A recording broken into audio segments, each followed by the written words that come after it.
Greetings, dear ones. I'm Kryon of Magnetic Service.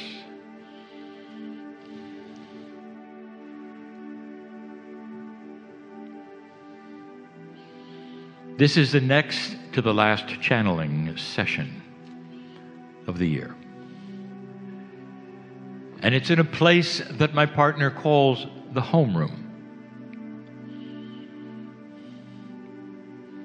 To him, that just means a place where he started.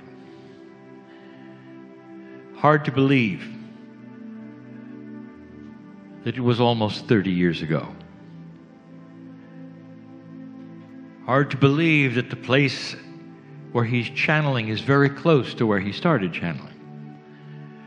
In those early days where he sat in the chair for the first time. There is a tradition here. And the tradition is this, that many times there would be a wrap-up, they say. Perhaps an exposure of things to come. We use this venue for this because it's symbolic of the end and the beginning. And so it is not an exception that tonight we'll go over some things. And all of these things that we wish to speak of and go over, dear ones, precious. If you believe such a thing, this is a voice from the other side of the veil through a human being, coming to you with love and gratitude because you need it and you deserve it. About the things that are changing on the planet, about the perceptions that you may have. And so we become current. And tonight, not only do I wish to discuss certain things, I wish to go beyond that. And the beyond that means I'm going to make some suggestions. And yet again, for those who are listening who are not here, I want to itemize some things that maybe you didn't think of, that need to be thought of, that need to be put together in a way perhaps you are not ready to do because you had to hear it first. Concepts, perhaps, that you need to know about. I'll start to say that everything I'm going to mention here is on your news. In some way, it's on your news. And if you look at it in a certain way, it looks like everything is falling apart. Kryon is past 2012 and it looks awful. You said things are going to change to the better. And again, I say, for those of you who would expect a magic fairy to come down and wave a wand and everyone thinks differently, that is not the way it works. Ideas churn through a civilization and a culture in a specific way. Ideas have to go through the barrier of belief, but especially that which we have called the old biases, which say, no, it can't be, or this is the way it is, or this is the way it was, and therefore the way it will be. The ones who say, woe is me, take a look at the awful things, and leave it at that. So let's talk about the awful things, one by one. The soothsayers, the ones that say, we're doomed. These are the ones who see what they see and have a perception of change in their own way. But it's there for you to look at. And dear ones, the first one is going to be American democracy. It's falling apart. And there are those who have said this is going to be the demise of America. Because of what we have going on now, looks like the red and the blue hate each other so much, we may have a war in Congress. I expect them to start shooting each other very soon. It's not enough that they call each other names. It's heating up. And that's not what the founding fathers wanted at all. And look, it's falling apart. There's nothing good about it. We're not seeing anything done at all. We told you years ago, dear ones, that your system is systemically broken.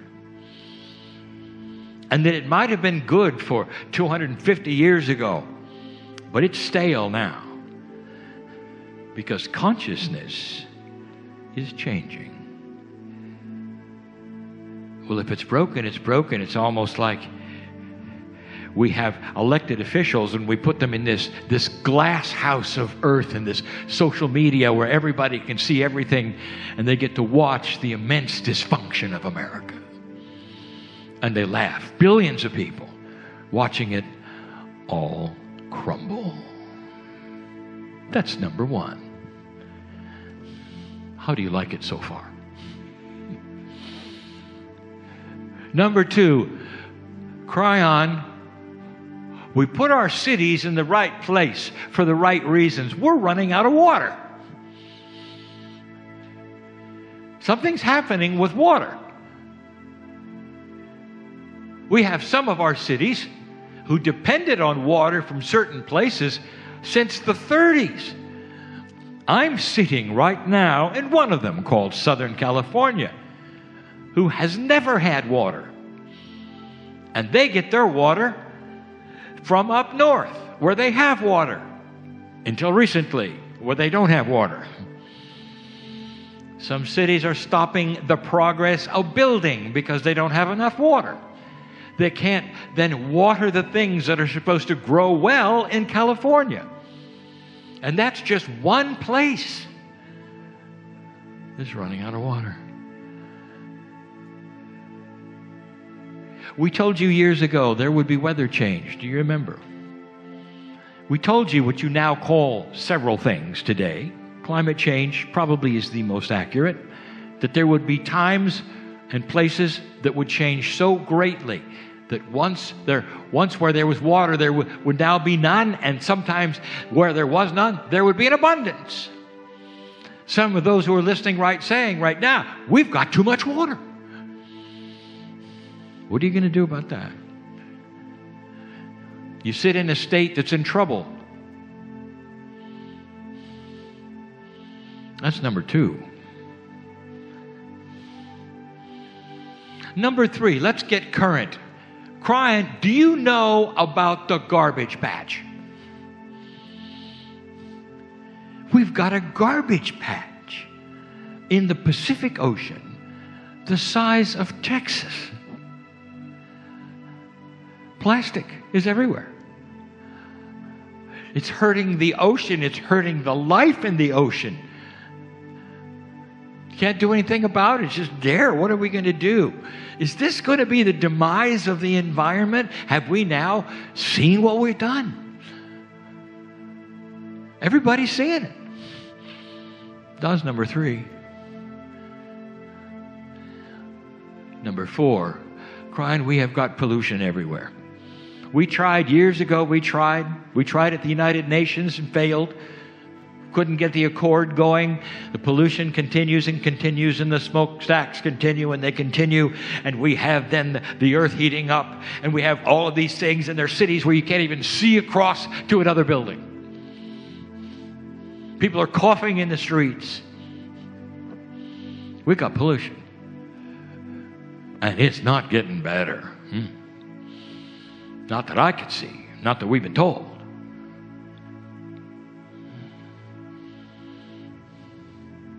Number five.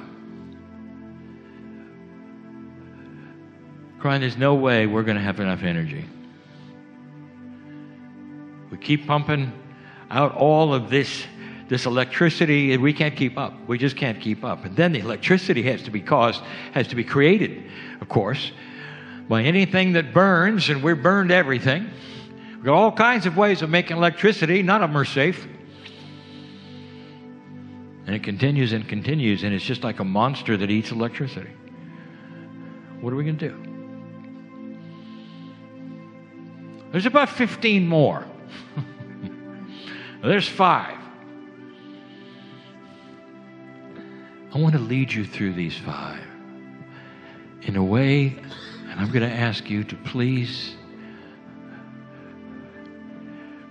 be compassionate. Think out of the box of what you have been told. Think out of the box of what the news has put you into, a place of worry and anxiety and wringing your hands and worrying and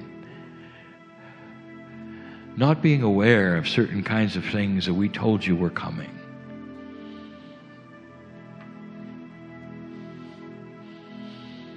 Is your politics broken? Yes, absolutely. Did we tell you that? Yes, absolutely. Does that mean it's doomed?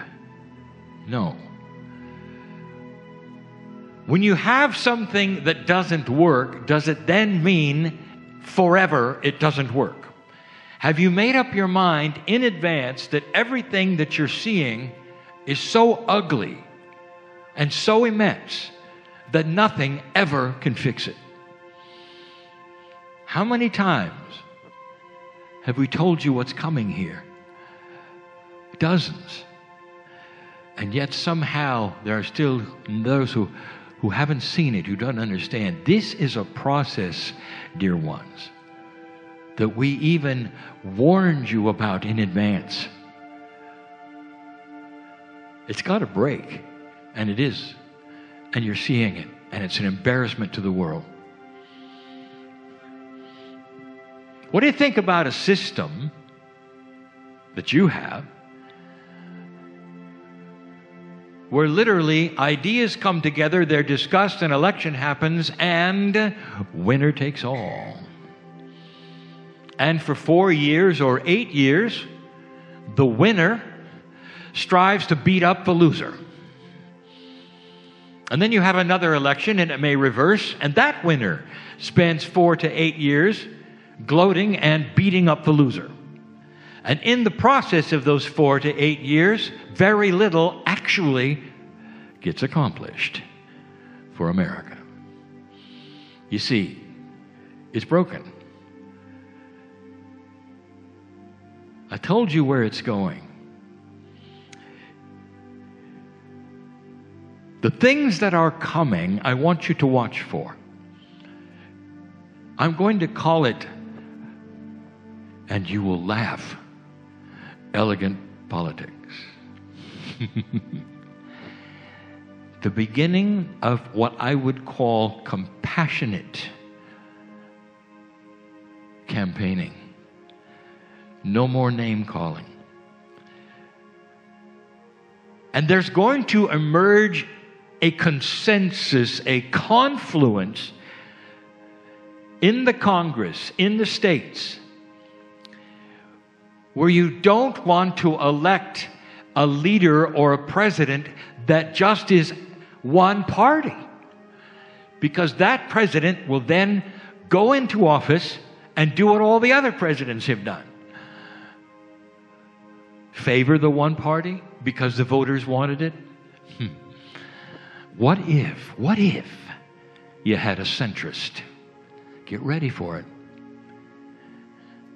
And the centrist said, I'm going to run for president because I can create agreement.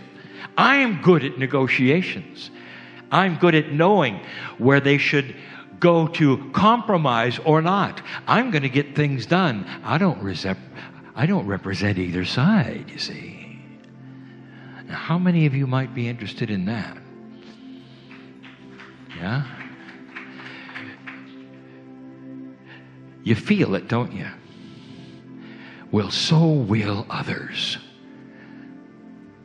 It's not that hard. So is it really broken, or does it simply need a compassionate tweak? You see? You see?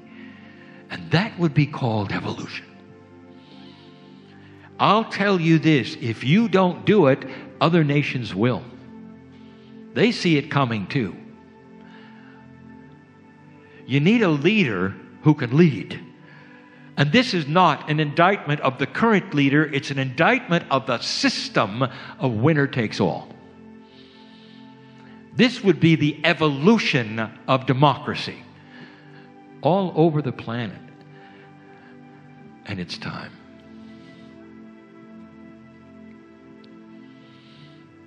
How soon is it coming, Kryon?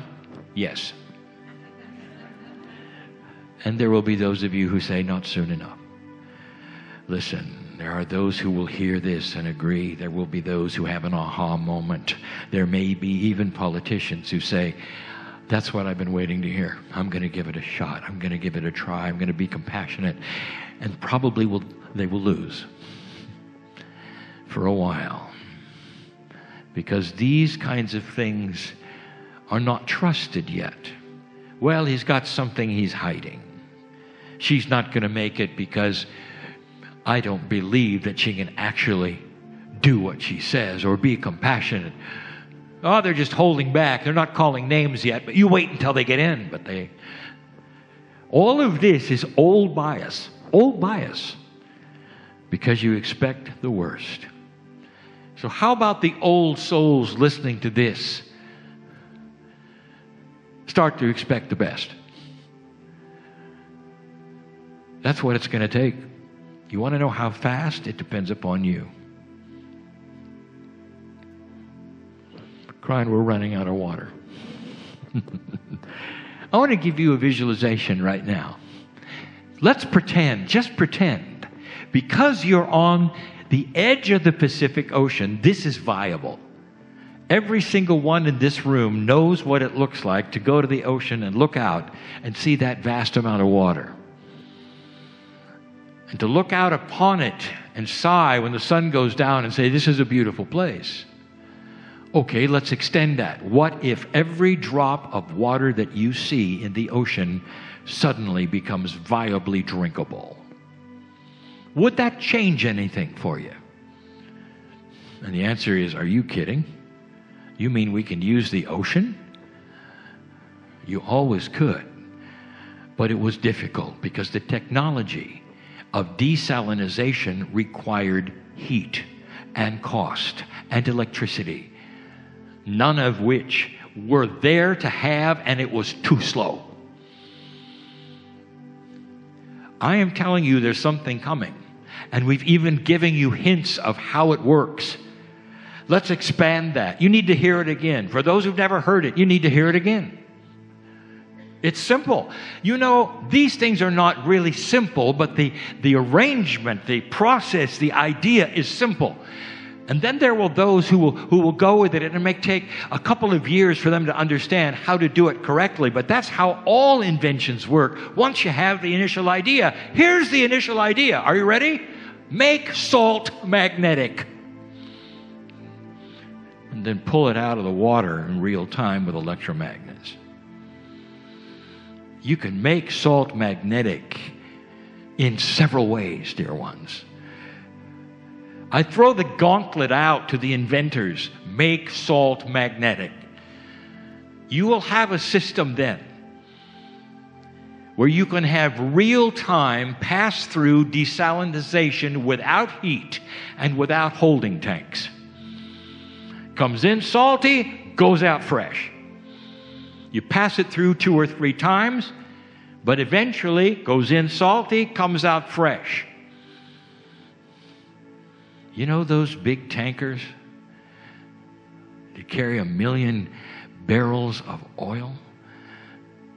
I want you to think for a moment of 1 million barrels of salt water converted to fresh in a tanker that can also have a desalinization plant within it. Just make salt magnetic and then pull out the salt with electromagnets, and you can do it. And there are some idea light bulbs going on right now to those listening to this. Do you realize this? Without heat in real time. That's how it's going to be done. That tanker, by the way, and the reason I bring it up, that can sit off your shore and do this. You don't even need land for it. Better still, it can go to places that don't have any fresh water now. and start making it. Millions of barrels at a time. That is what's coming. And the ocean then becomes the resource. Not a resource that is going to hurt the ocean at all. It's going to water your crops. It's going to feed you. It's going to bring water to this state if you allow it, if you let it. Why would anyone object to this? You'll have to ask the objectors. They'll have reasons. And perhaps they'll say, yes, but what Kryon's not telling you is that there's going to be a lot of electricity involved here. Well, just stay tuned for a minute. I haven't got there yet. Kryon, we got this garbage patch. I want to ask you a question. You mean it was clean yesterday, and today you've got a garbage patch? And you will say, well, no, it took a while. Well, how long? And here's the answer. Since the invention of plastic. That's how long. Now, what do we have? 80, 90 years? That's how long that has accumulated in your ocean. It didn't just appear, dear ones. But something did just appear. You just discovered it. Not really. It was known 10 years ago. It was known 15 years ago. It's just that you didn't care. Now you do. Dear ones, welcome to the evolution of consciousness for yourself, for the planet, for existence. It's a worldwide event, and now it's news. It's been there for decades, getting bigger and bigger, and now you've discovered it. Not really. Now everyone knows about it, and now you'll have those who've decided to do something about it. Do you need new inventions? Not really. It's pretty simple. You just need funding to get out there and collect it. And you'll say, well, it's way too much to collect. If you do it slowly, in large amounts, over a period of time, it will start to reduce. Over a period of time, it'll even get smaller. There'll come a day when you celebrate the fact that the garbage patch is gone and that you did it. Because somebody funded it and somebody cared about the ocean, and that somebody is going to be human beings on this planet, and that's what's different. You act as though you're so alarmed that something that's been there for decades, like it just showed up yesterday on your backyard. The difference is awareness, caring, consciousness.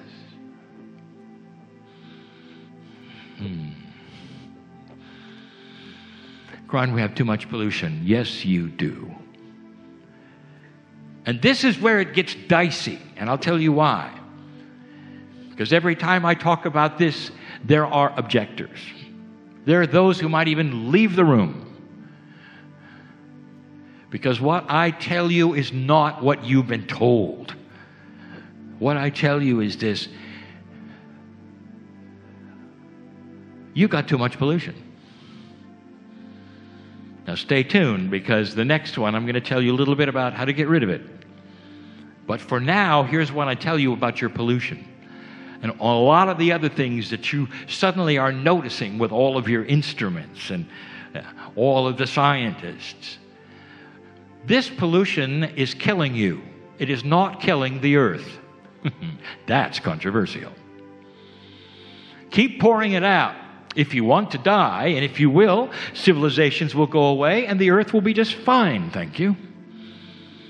It always has been.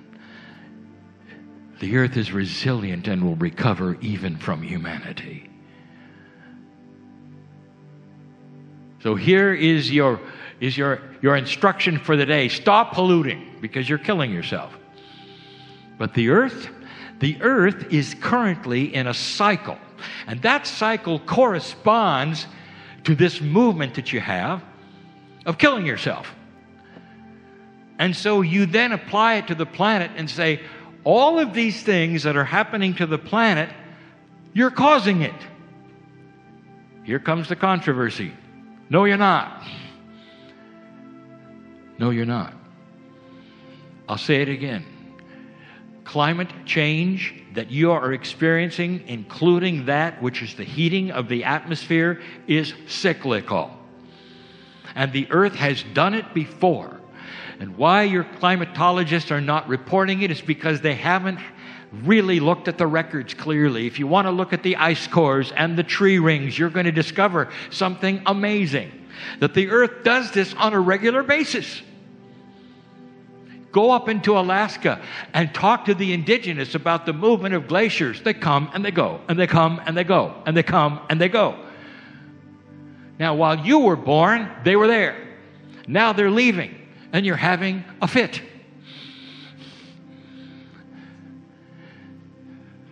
Do you see what I'm saying?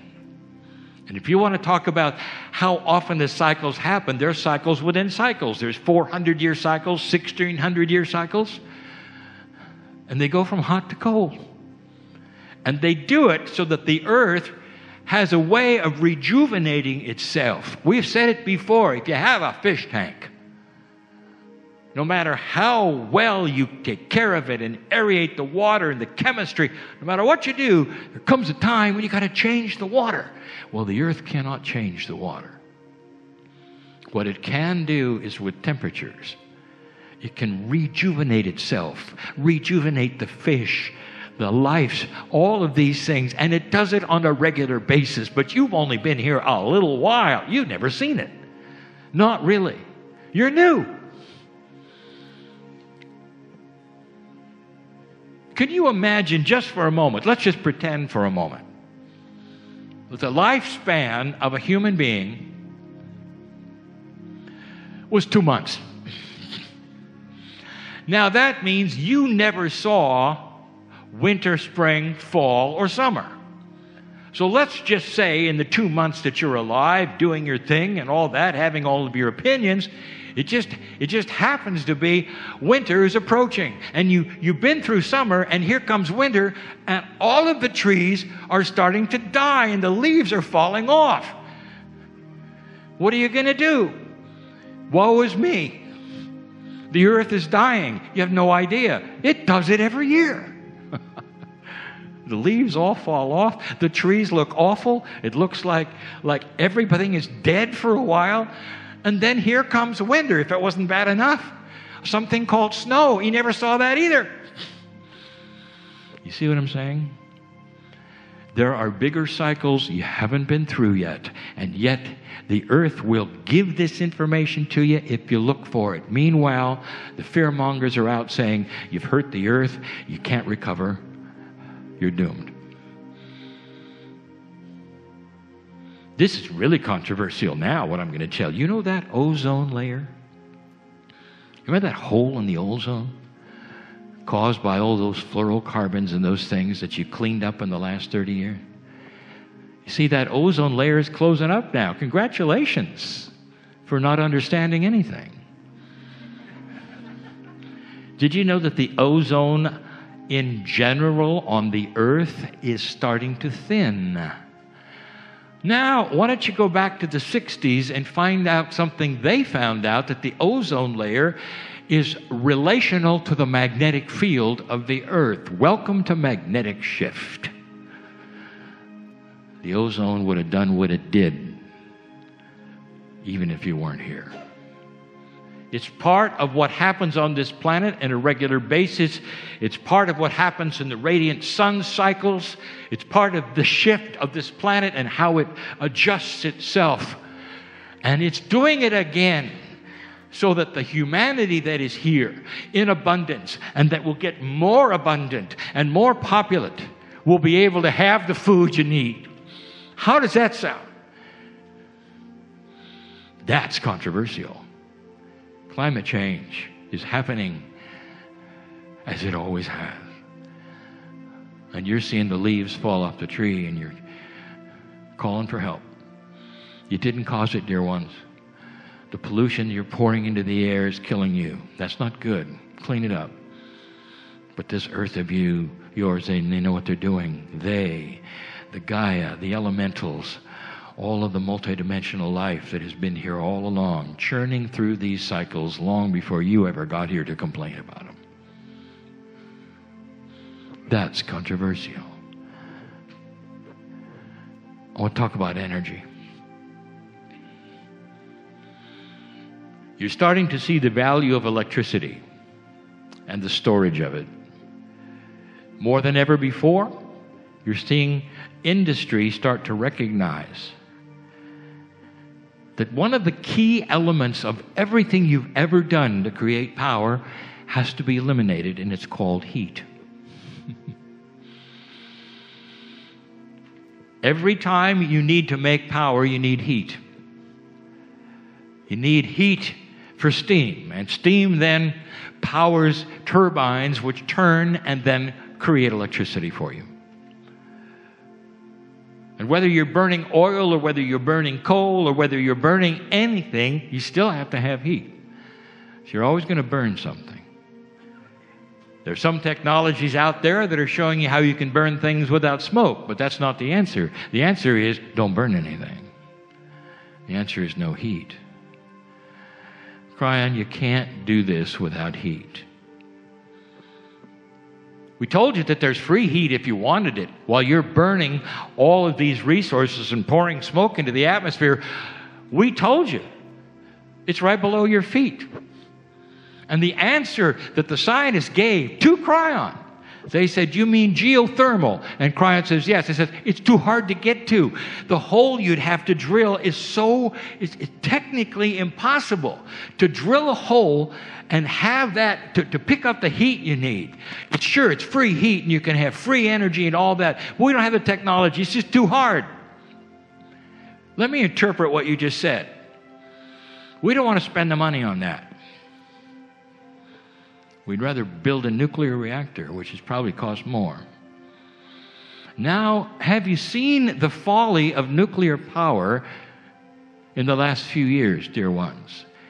You have had only 2 events so far on this planet with a runaway nuclear reactor. And I'm telling you, both those incidents are still poisoning the earth. They're poisoning humans. They're poisoning the land. They're poisoning the ocean. How do you like that safe power you built? It's the most dangerous thing you've ever done. For humanity, for yourself, and it's cost a fortune. And if you had put that money into geothermal, you'd know how to dig a hole and get heat. But I'm not talking about digging a hole. Free energy has been the holy grail, if I can use the word, for a long time. Now, there's no such thing as free energy. First law of thermodynamics shows that energy cannot be created or destroyed. It simply changes form. So free energy isn't free energy. It's the description of energy you get from an unexpected source that does not get depleted. Is it possible? Oh, it's right in front of you. It's always been right in front of you. And it's called magnetics. I just want to paint a picture. If I haven't done it before, only this time I'm going to get more specific.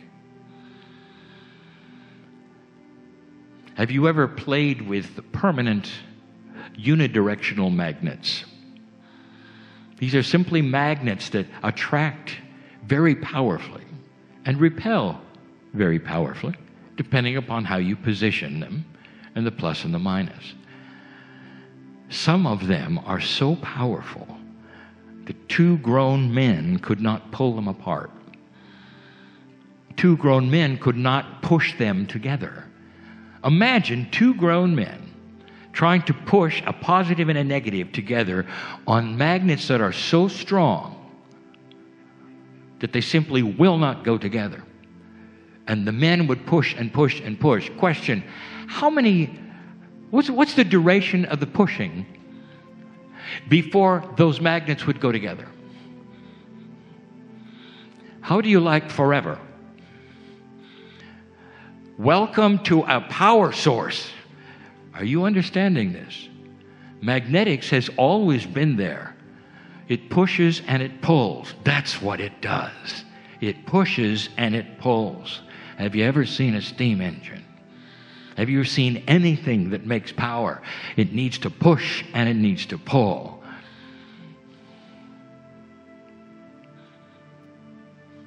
want to tell you about a little engine. The little engine of magnetics. These are permanent magnets. There's no electricity involved, and you position them in a certain way on wheels, multiple wheels, where they would push and pull each other in such a clever way that they would push and pull each other until the wheels disintegrated and you had to get new wheels. But the magnets would continue and continue, and it would go for an eternity. Are you interested? And then there were those who would say, well, what good does a couple of wheels going around do for us? I'll tell you. And the inventors know this. Number one, I'm going to tell you a secret. I'm going to reveal something to an inventor listening to this who needs to know it, who has been working on that engine and really cannot get to first base. How can you make these things push and pull in a way? There's always a drawback. I'm not going to go into it. I'm not going to go into the failure. I'm not going to go into the pluses and the minuses and why it doesn't work every time. And I will tell you, there's a twist to it, Mr. Inventor. Your wheels should be Mobius strips. I just gave it away. If you know what a Mobius strip is, now you know the joke. There's a twist to it. There's a configuration using Mobius strips and discs and magnetics that are permanent that will push and pull on each other in a way where they will continue and continue and continue and be 100% efficient. And then you have a wheel that goes around, and it doesn't matter how big or small it is. When any wheel goes around, it can make a little electricity. Are you with me? Now, that little electricity could then be connected to another larger wheel, which is electromagnets. In fact, that could be a very, very large wheel. Electromagnets have maybe 10 times the power. Now you have the same system and the same shape and the same Mobius strip, only these magnets are really powerful, and now you've got something that'll push and pull in a really, really big way. And yet you still don't have something that's really big. You can have power plants that will cover in just a few houses, dear ones. The grid is no longer necessary. Private power, free, using magnetics, is coming. And it's everything you'll ever need. You know those ships, those places that are using electrics for desalination? They got plenty of electricity using this method. They don't need to burn anything. Can you imagine an Earth without smokestacks? This can be applied to anything where you need push-pull energy. There are those listening right now that just had the aha that they asked for. Is this too far-fetched? Is this too science fiction-y for any of you? Or is it something that is so eminently practical that you might sit back and go, whoa, there could be promise? And the reason is because every objection to any of these is old energy, the way it used to be and the way you used to do it. The way it used to be and the way you used to do it is moving out.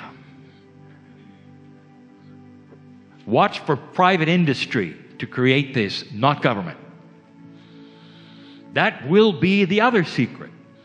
What you've counted on your governments to do because of their size and their funding and because of the way government works can be replaced by private industry, which then has an interest to do it more efficiently and better and to serve you and do a good job.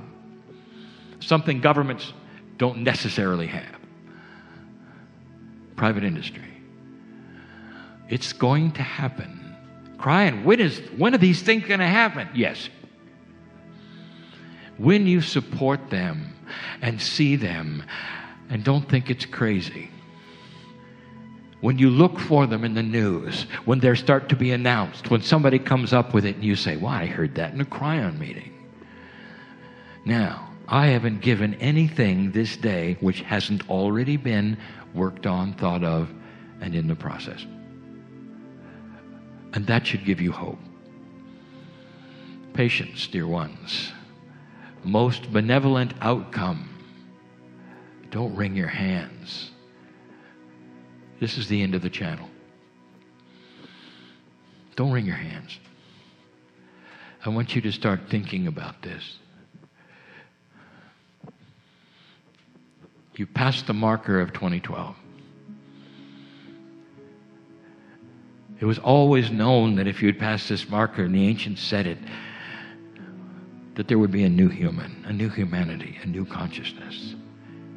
Does it make sense that the Creator who put you here in all your magnificence would say, look, they passed the marker.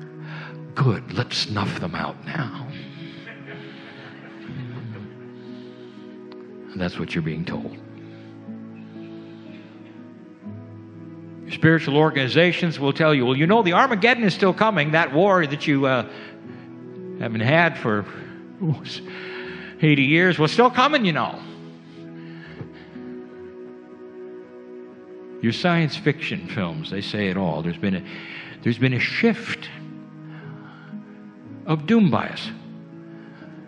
And for the last 20 years, it's all been about a post-apocalyptic Earth. Aftermath of nuclear. And now that's getting old, isn't it? That's getting old because it didn't happen. It didn't happen. Oh, they're shifting now. Now it's going to be an Earth that is so hot, nobody can stand it.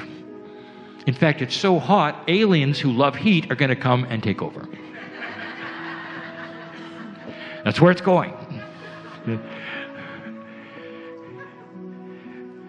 How do you like what the script writers have decided to do for you? Give you doom on doom on doom. Look forward to some fresh air science fiction where the aliens are trying to help. Where the aliens want you and want your help and know things you don't know. And maybe, just maybe, along the line, there'll be somebody who comes to this earth from another planet and looks at you and say, you mean you don't know?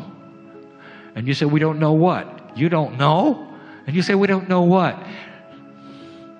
And they shine like the sun, like an angel, and they say, you're magnificent in the eyes of God. This Creator. I know this Creator. The universe knows this Creator. There's some of us in the galaxy that know this Creator, and you don't? What's wrong with you? You're magnificent. You're part of creation. You're beautiful. Nobody told you? Yeah, I've been telling you. I've been telling you for almost 30 years. Things do not have to go bad here. You are in a change that begs you, literally, to say, it's possible. Wow. Are you aware of the power of multiple consciousnesses? You change things. You change the field. You change the integrity of thought when many human beings together are thinking in the same track. When they have a coherence of thought, when they're saying, I see it coming, there's an invention coming, we don't know about it, we don't know how it works, but we feel it's coming. There's another Tesla on the way. There may be numbers of them. They only may be 12 years old, but that doesn't stop it, because in a couple of years, they'll be old enough to put it together. We feel it coming. We celebrate it in advance. That's an old soul, dear ones. That's a mature, new human being. Countering the ones that would say, we're doomed. I can give you 18 reasons why we're doomed. Of course, I got them all on the news, but that's just the way it is. I love humans who are starting to see their magnificence and understanding. There's more here than you think. A lot more. A lot more.